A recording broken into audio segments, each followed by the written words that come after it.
Hello mga lods, good evening. Meron akong isi-share na maniniwala ba kayo at sa hindi. Ito po yung aking soldering iron. Ito po ay good na 30 watts pero ito po ay ordinary filament na dahil nasira na yung dating filament na original.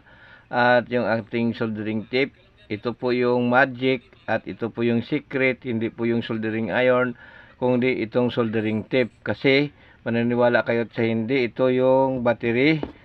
Kaya bang tunawin o hinanga ng ating 30 watts na soldering iron? Ayan o, kung makikita nyo dito, ayan, hininang natin yung tanggalin natin, ayan o. Tapos dito sa kabila, tingnan natin kung makaya nating ihinang sa 30 watts na soldering iron ang ating battery, ayan o. Diba? Simple. 30 watts na soldering iron, soldering tape ang secret.